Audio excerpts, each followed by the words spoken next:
Hello and welcome to ReSync, an Assassin's Creed podcast. I'm Landon, that's Lucas. That's me. Hi, Lucas. Hi. And we're back for another episode. It's Sequence 8. Yeah. This is the first episode 8 of the series. You know, we only had 7 episodes last season for the first Assassin's Creed. We're in uncharted technically we've been in uncharted territory the whole time, I guess. Yeah. But, you know, this is more. Extra Uncharted. Yeah. This is Uncharted 2. Conveniently, came out the same year as Assassin's Creed 2. Wow. You know what also came out in 2009? Arkham Asylum. Which, funny enough, I actually saw IGN Beyond was playing through the Arkham Asylum for they kind of have this game club that they started, and so they'll be playing through just a game each month, and they picked Arkham Asylum, which I thought about doing because I love the Arkham games, but also I'm a full-grown adult with a lot of stuff to do, and so I don't really have the time to play through a whole game in a month. To be fair, Arkham Asylum isn't that long, but still, it's a phenomenal game, and as you can tell, I like Batman, so good stuff, but. Yeah, they're not quite doing it like ReSync does. You know what I'm saying? IGN's cool and all, but it is what it is. And I'm trying to figure out what the hell I did with my notes. They're over there. So, Lucas, take it away while I grab or if you want to grab the note. I guess you're technically closer. All right, but yeah, Sequence 8. We'll get into it right after we get to the trivia question for last week, which, what can I say? I stumped Malarkey. I'm pretty proud of it. I'm pretty proud of it. But last week's trivia question was, during the second optional conversation with Rebecca, when you're outside of the Animus, what does Desmond refer to as being a cool new feature in the Animus? It's this kind of meta reference. And so basically, what he says is they talk about, because he mentions that there are glitches in the Animus where he doesn't understand what's being said. There's Italian essentially, and she's the processing does kind of lag behind a couple times and trying to work on it. And he goes, yeah, well, the subtitles are a nice addition.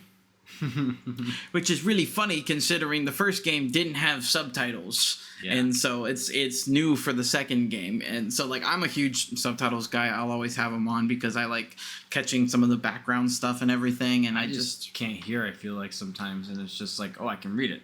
Right. And especially with a lot of movies now, doing dynamic surround sound and stuff when I don't have a surround system. A lot of times it makes dialogue really quiet, so I'm always a proprietor of subtitles all the time because dynamic range is not something that I have a specialty in when it comes to audio. So yeah, I very much appreciate subtitles, and so it is actually something that bugs me about the first game is that it just straight up doesn't have any.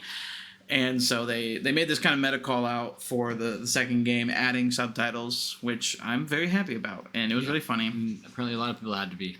Yeah. That must have been a big point for them to make a joke about it. Yeah, so, but that was the trivia question for last week. Congrats to anybody who did get that right, but it wasn't you, Malarkey. Wasn't you, bozo. So, take that. So, we'll get into this week's here in a little bit, but before we do a proper jump in, we did have one last piece, potentially, of Assassin's Creed Shadows news. Again, we are literally just 2 weeks away, essentially, at this point.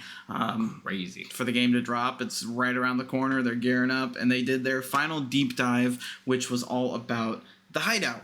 And, sort of this place. This is something that more so got introduced in Valhalla in terms of really getting into base building and having something. We've seen similar iterations in other games of having an assassin's hideout, but it wasn't really extended like it was in Valhalla until then. And so now we're seeing it return, seeing some new additions, features, whatnot. And so they did a deep dive onto all the stuff that entails. Which, I was talking about it with Lucas. It's a lot of stuff we've seen in other Yeah. games. I mean, It's pretty standard. yeah, I don't think there's really too much to write home about here. Like I don't think any of it's bad necessarily. Like I don't think any of it needs improving or anything like that. It's just customization stuff like this isn't something that I necessarily spend too much time in on my games. Like I'm not that much. I've never been that big of an Animal Crossing guy or just anything with lots of huge customization like that, especially in games that aren't focused on it. You know, it's one thing when that's the primary basis of the game, because then you can really like dive deep into it.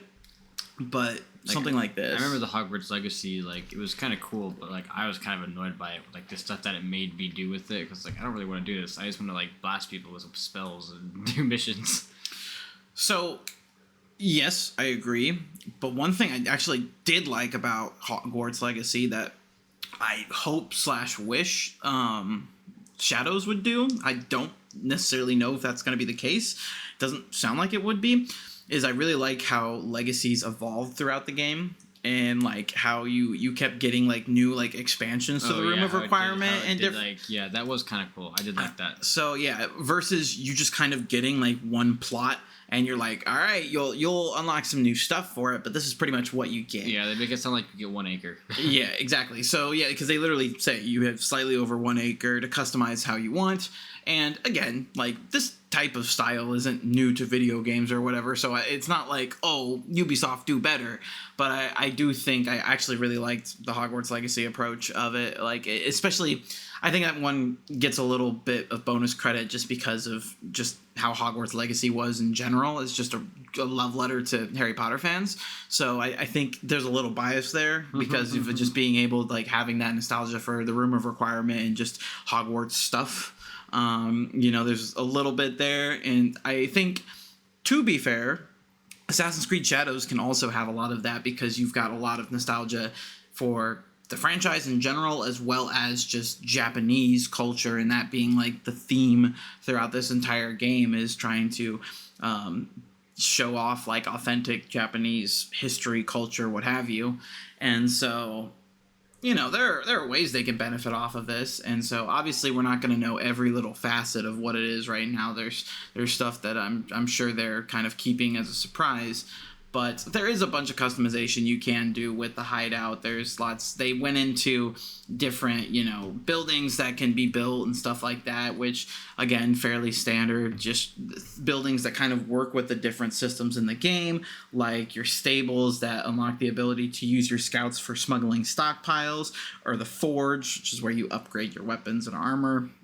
You know, different, you know, very standard RPG gamey, you know, like stuff, you know, things that kind of work with the systems in play here.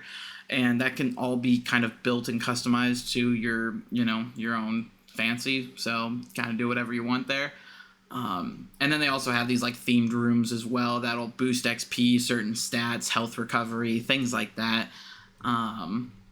But yeah, I mean, like I said, I don't think there's too much to write home about. One thing I did like, though, is that the sumi painting activity that you can do in the world, where you will like come across different animals in Japan and you'll paint them, then they become accessible in your hideout, so you can place them in the hideout and they can just as real animals, not as paintings. Yeah, exactly. Yeah. I wonder if you can place paintings though. I feel like you probably could. I hope so. Because they also have like, you know, different wall art and stuff like that to customize your buildings and whatnot. So I imagine you could probably do that as well. But yeah, the animals can then be in your hideout. They just roam around. I believe in like a set area. I don't think you can just place them wherever, but you can pet them. Yeah, you can pet them, hang out with them, stuff like that. So that's cool. I'm hoping that there's like a pretty like wide variety of like cool animals in Japan, cool. Instead of just kind of like, you know, the standard, and which I assume, since they built a whole mini game around it, I imagine there's probably going to be a pretty wide variety.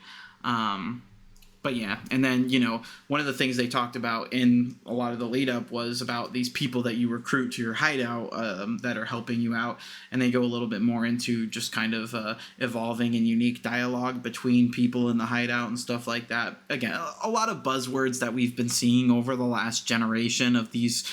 Like, I personally, I think it's coming from like Red Dead Redemption 2. a lot of like because people are really into like organic events now and things happening, and so I think there's a lot more focus on the development side about making these sort of organic experiences within the game.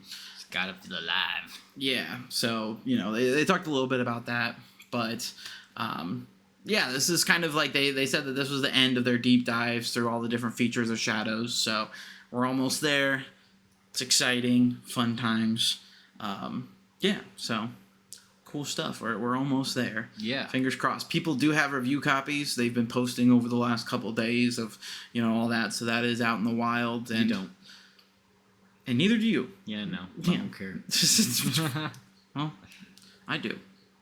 But they did reveal that reviews will officially drop on the 18th at noon. So slightly, but like it's about 36 hours before the game drops, which like I'll take as an okay sign. Like I think any game that either doesn't have any time before as the embargo, or it's just like the day of or the day before, like, is always a bad sign. I can't remember a time where a game had an embargo like that and it was reviewed well. It's usually a bad omen. So like, I will say like this seems pretty in line for most games, is like a couple days before release or a few days. So I don't think there's anything to really worry about with that embargo.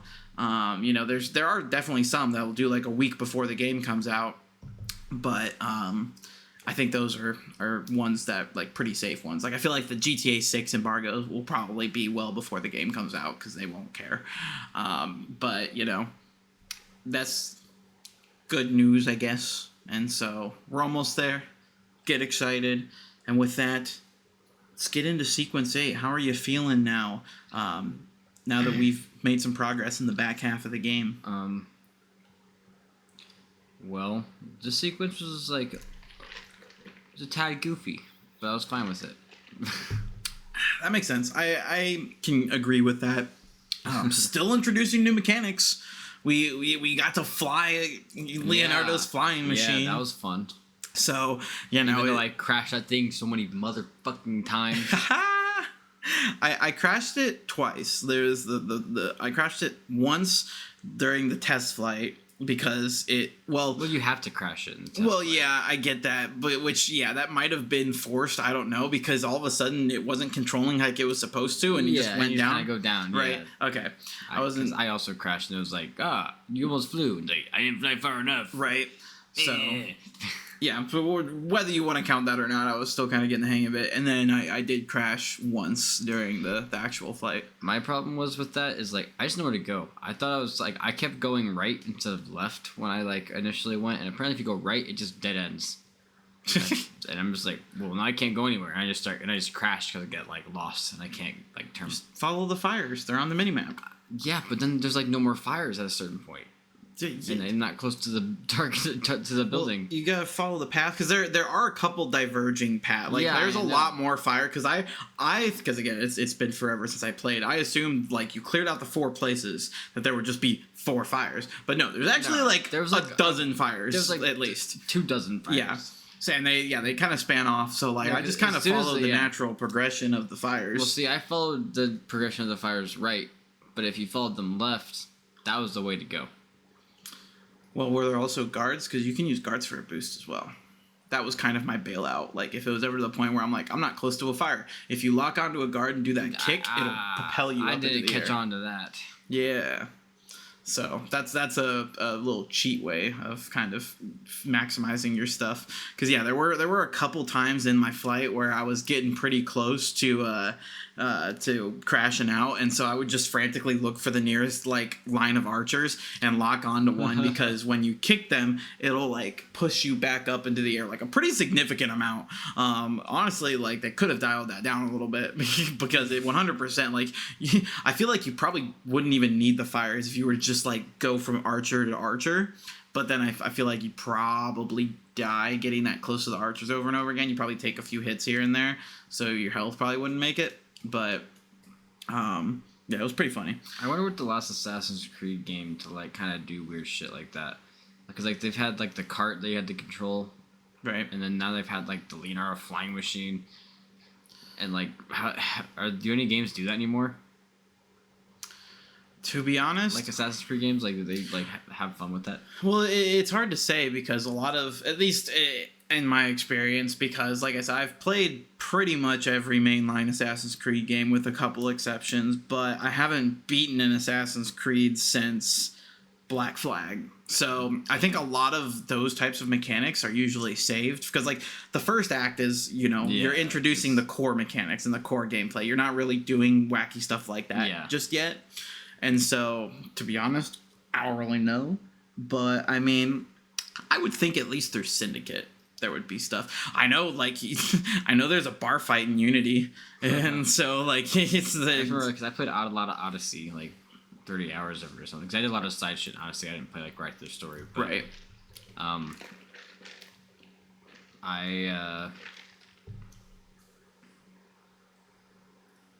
Yeah. Okay.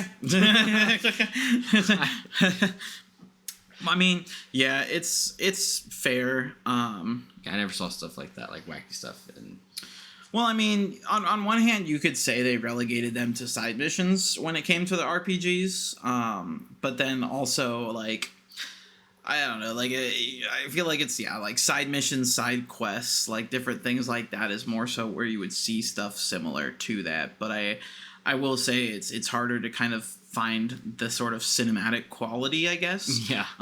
Because, that's, I feel like a big staple of the 360 generation is cinematic, like what we talked about in past episodes about like Gears of War, Uncharted, a lot of them will boast these cinematic experiences where honestly, it's not like there's like super intensive gameplay. It is more of like fast-paced like action, like more so like reacting, things like that.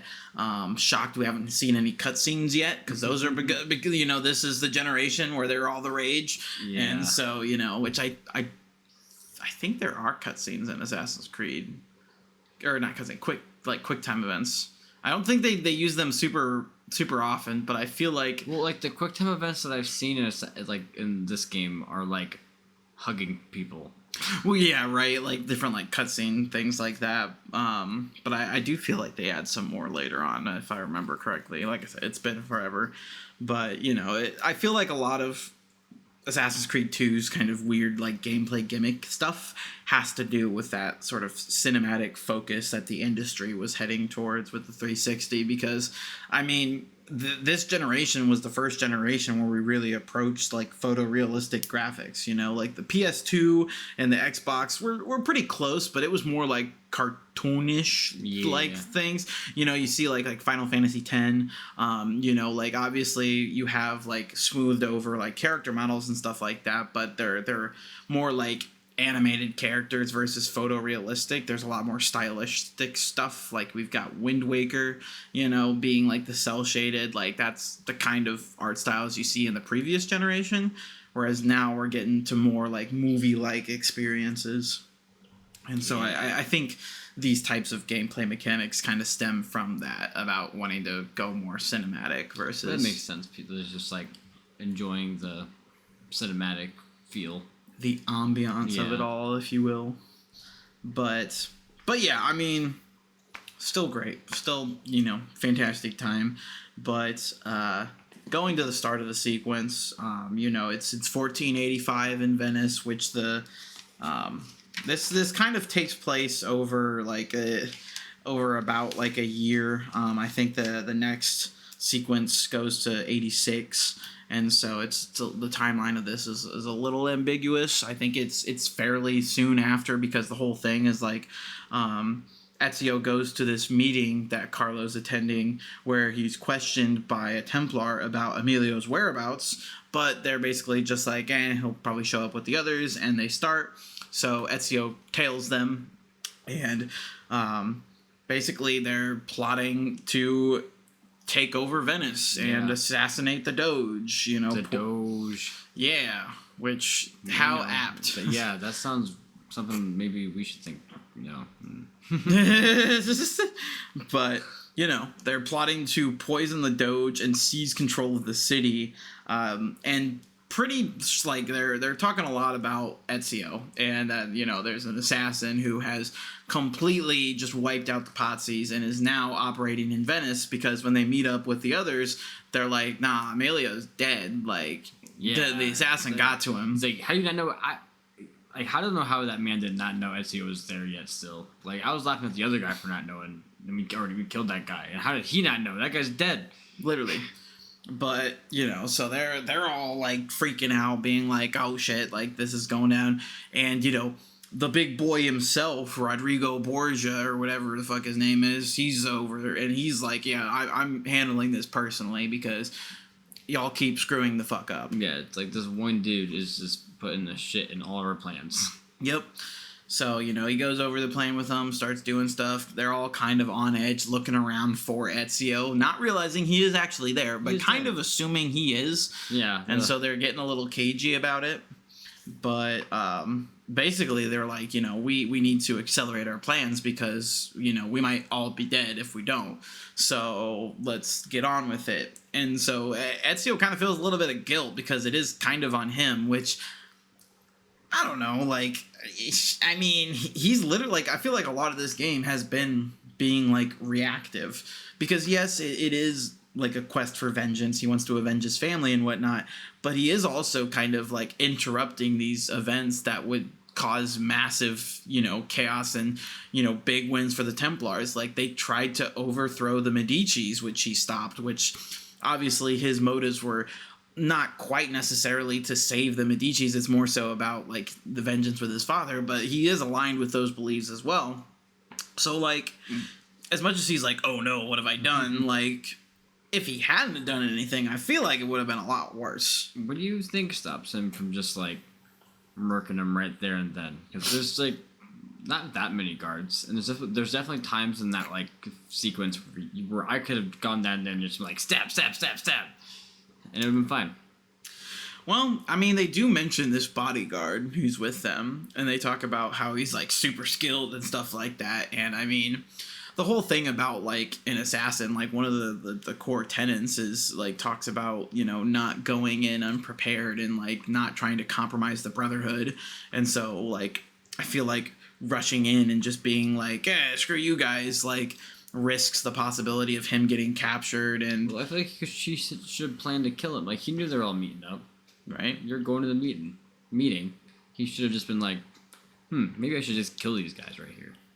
What if that bodyguard was, like, super strong and could, like, get rid of Ezio? Well, then that sucks. But yeah, that's what I'm saying. Like, he didn't know anything about the majority of them, and he still doesn't know too much about Rodrigo. Like, like, there's a lot of unknowns. And so, like, could he have done it? Maybe even probably. But are you willing to run the risk of that when he's really the only active assassin in, like, all of Italy? Because, like, you've got Mario and, like, the mercenaries and stuff like that. But really, like, Ezio doesn't really have a brotherhood to count on. Yeah. So it is just kind of him. So there's a lot of unknowns to deal with in that. But, I mean, it is fair. Like I said, I don't think, especially with how, like, brutally badass we're really becoming in the game, I think it probably could have been doable. Just a little too much plot armor for those guys at the moment. Wouldn't be as fun of a game if you did that.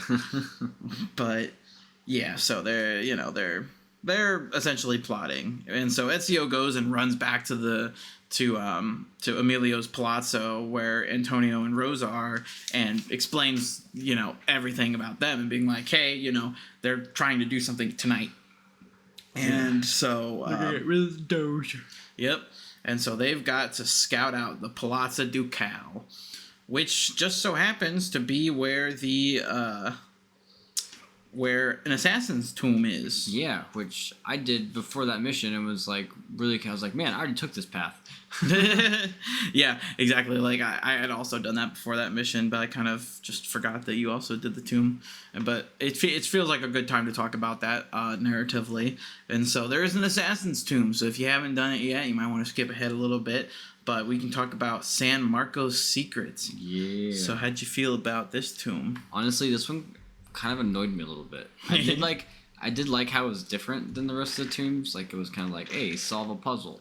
Mhm. instead of just like parkour. I mean, it still was a parkour puzzle, but like it was like solve a puzzle. Right. I will say this is the most annoyed I've been with the climbing though, was in that fucking place. I don't know why I couldn't get my angles right or some bullshit, but I kept jumping off of just one, and I kept failing.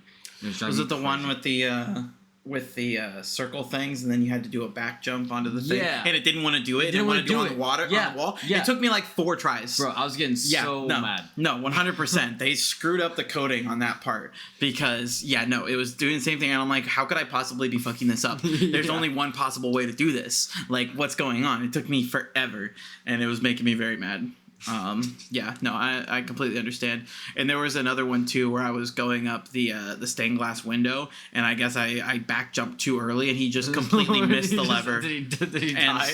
Well, no, I lost like half my health because I've got like 15 health squares. Okay. So I really can't die like unless it's pretty significant. I have to do a pretty significant fall to die. But yeah, he just completely missed the lever and crashed on the floor, and I was like, all right, cool. But I do like like I said, I think the level design in this game is just so good in terms of these little parkour sections, and but it does. I think a lot of the advanced parkour challenges, I guess you would call them, that like these tombs represent, really do point out the flaws of the physics engine more more so than I think they really realize, which again, it's a 15-year-old game. This was pretty cutting edge at the time, like I can't be too mad. I have a fair bit of grace for it because it's still miles ahead of a lot of other physics in 2009. But it is frustrating, like when you're trying to pull off these like complex parkour mechanics, and it's just not wanting to cooperate with you because jumping, not touching a ledge because you jumped like this way instead of straight, and it's just like, come on, man. Yeah, and it's one of those things where I feel like they just needed better, because there is some like assistive AI, I guess you would call it, when it comes to like. Like it does try to guess what you're trying to do in terms of like, especially if you're like exit jumping and stuff like that. Just a bit more directional, like based on where your analog stick is pointed. Right. I feel like that's the way to do it. Right. Because sometimes it latches onto a weird thing. Yeah, sometimes it'll latch onto a weird thing, or it's not realizing what you're trying to do, and like that guesswork it's trying to do just isn't really right. So it's like. It's a little all over the place, but still fun though. Still fun, and it was a unique departure because all the tombs so far have usually been like progressing through different areas, whereas this one's this one's just like, hey, press a button, figure out all this stuff. Yep. Make the Assassin's Creed logo. Yeah. So we've got 5 out of 6 seals. 5 out of 6, baby. Only 1 left. You can get that cool Altair armor. Yeah. And then make everything else obsolete. But fun times. But also in this area is, again, where the Doge is at. And so you scout out the palazzo with Antonio, and you're trying to figure out all this stuff. You find this scaffolding to climb up to finally get on the roof. Also, I would point out Antonio sucks at climbing. Yeah. He can't even do the leap of faith. I know he's not an assassin. Oh, yeah. I was thinking the same thing. I was like, I did the leap of faith, and I got out real quick because I'm like, oh, Antonio's going to follow. I got a warning. I got a warning. I was like, you're too far away from your guy. When I jumped off of there, I was like, why didn't he jump? Come on, he's like, he saw me go.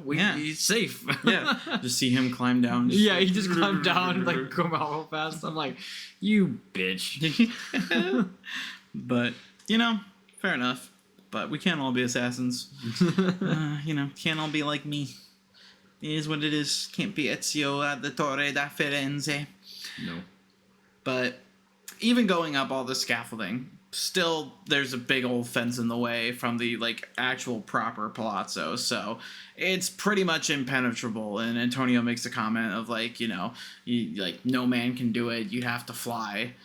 And Ezio does a whole cartoonish I have an idea. He's like, fly, you say. And that's when he, waddles over to Leonardo's and is like, oh, Leo. Remember that thing you had? Mm-hmm. Does it work? And Leonardo immediately starts freaking out, and he's just like, "No, it's a prototype. It's never been tested. It's really dangerous." Yeah, and he's well, like, how do you test it? He's like, I'm not testing. He's like, you can jump off something really like a high ass building. He's like, oh, I do it all the time. "Yeah, exactly." He's like, "That's just a regular Tuesday." So let's do it. And so yeah, you test out this prototype, which again we've talked about a little bit earlier on, but you do this little test flight. Doesn't work, mostly because there's no way to stay into the air. It's essentially just a glider. So you kind of just start falling and eventually you crash. Yeah. And so, Leonardo gets really upset. And, Ezio calls it a piece of shit. And Leonardo's like, I don't know how to keep it up. He's like, no, I suck. Yeah. And, Antonio comes into them just kind of being upset. And Leonardo throws some plans into the fire.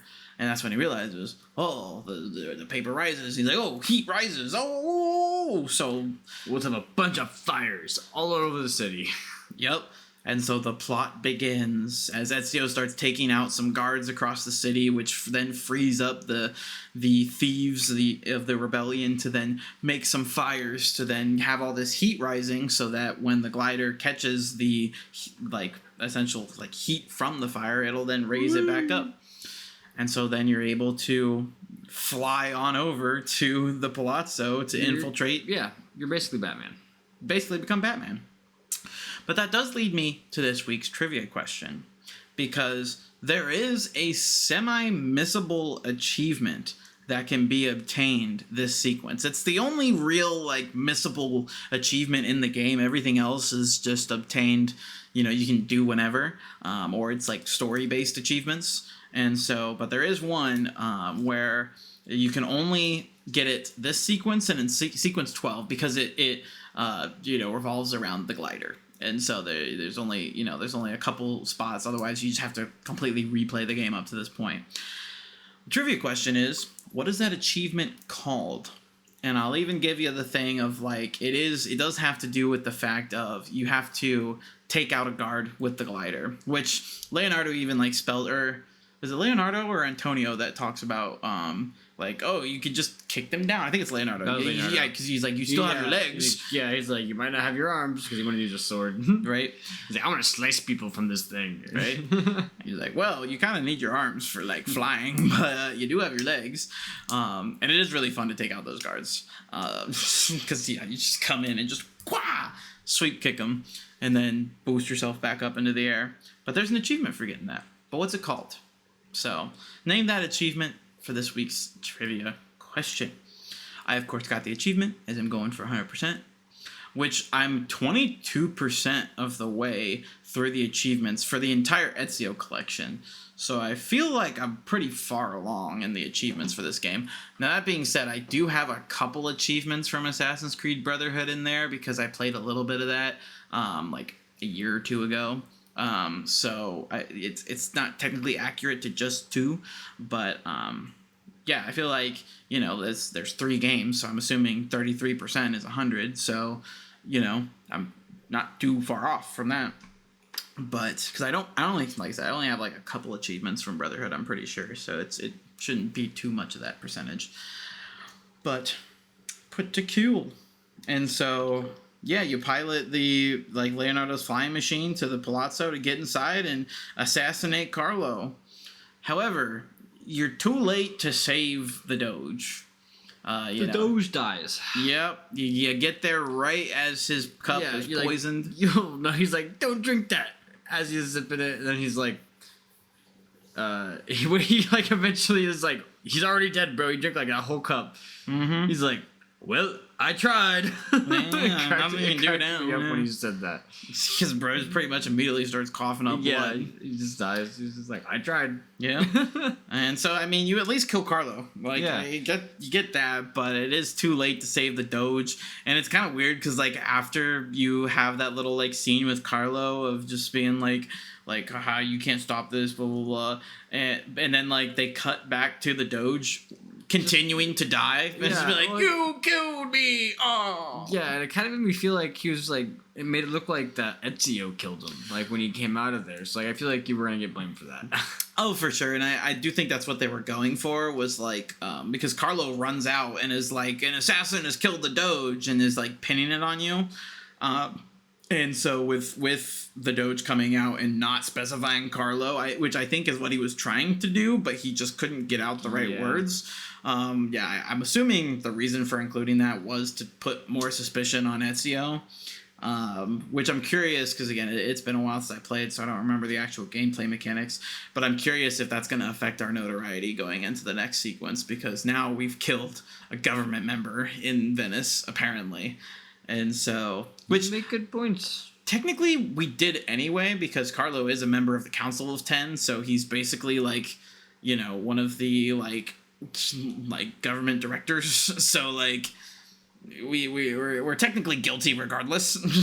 But it's not looking great. This is the first time we've kind of failed, really, because like I said, we got our assassination target, and so Ezio's like true goal was accomplished, but in terms of the overall goal of like trying to keep the peace with Venice and restore, keep the Templars out, we did fail, which I think more goes towards Ezio's original point of feeling guilty, because again, I think up to this point, him causing the Templars to accelerate their efforts shouldn't be like a bad thing. It's just a natural reaction to him saving people. Yeah, and it makes him sloppier.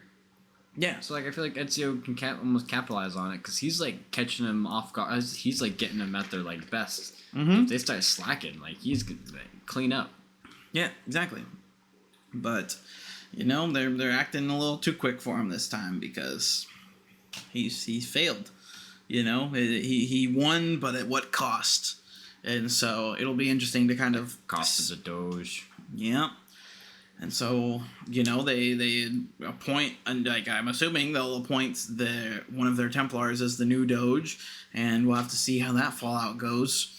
But, Templars might have control of the city now because of this, even though he got his target. So we'll have to see, which then maybe he will have to kill the Doge. So, like, for realsies this time. So, interesting ramifications to come for that. But, yeah, that's pretty much it. It's not a super long sequence this time. Nope. There's not a whole lot to go over. Just short. But, yeah, very interesting nonetheless. So we'll see. But, yeah, do you have anything else you'd like to add about the sequence where we're at so far? Are you feeling nostalgic? Always. But I don't remember it being such a multifaceted game. Is that a good thing? Okay, yeah. You want to explain? Yeah, like I don't remember having a lot of like driving around a carriage or flying around in like the flying machine. Like I don't remember that stuff at all. Right. For some reason, like I just don't remember that flying machine at all. I've beaten this game a couple times, so it's like what? Yeah, I do think I remembered a lot of these other stuff, but I thought they were like in the later Ezio games, because I definitely thought a lot of 2 was just like, oh, they cleaned up the gameplay, and it's just like Ezio's writing is really good, and that was like what I thought was a lot of the reasons why I loved the second game, was just because they improved on a lot of aspects on 1, and they have just like a much more cohesive story, and like they added some side missions and stuff like that. But there is a lot more. There's a lot of stuff that, again, I thought was relegated more to like Brotherhood and Revelations on like adding on to it, because a lot of this stuff I feel like they really didn't need to have in here, and it still could have been like an 8 or 9 out of 10. It was a way bigger upgrade from 1 than I remember it being. Right? Yeah. It is a lot of it, and it honestly like kind of has me a little, well, it does and doesn't have me worried about how I'm gonna feel about like Brotherhood and Revelations, because I still think like I went back and forth for a while on whether 2 or Brotherhood was my favorite, because I think Brotherhood is just also a fantastic game. But like, maybe. Yeah, well, that's Revelations. So God damn, I do that. But with Brotherhood kind of continuing that story, and don't get me wrong, there's a lot of different new elements in Brotherhood. Just with the amount that got added here, I'm like, man, like 2 really is the best one. Like it's just because of like the leaps and bounds they made over the first. and especially compared to where it's at, it being in 2009, going up against juggernauts like Uncharted 2 and Arkham Asylum and all these other fantastic games around that time. Borderlands, I think, was also in 2009. Damn. It could have been 2008. It was something around there. That was a good year. But, yeah, I mean, just crazy stuff. The whole generation, really, there's a ton of juggernauts. And so, yeah, standing out against them is definitely a fantastic feat. And, Ubisoft really, they really popped their pussies on this one. And I'm hoping they do the same here with Shadows in a couple weeks. We shall see. But yeah, it's, like I said, a bit of a shorter episode this week, but we'll get out of here. We shall see you guys next week. Remember to answer this trivia question down in the comments or over on our Patreon, depending on where you're listening/watching. Be sure to check out the Bonus Plus episodes if you haven't already. If you're not subscribed to the Apprentice tier, go ahead and do so if you've got the spare change. You can get some extra content from us and get the episodes a day early. All that fun jazz. Again, we're real close to Shadows. We'll see you guys next week for Sequence 9. Yeah. Gonna get into double digits here soon. Holy shit. But we're making our way through, and we're becoming a pretty strong assassin all the same. Stabby stab. Stabby stab. But remember, folks, nothing is true. Everything is permitted. See you next time. Yeah.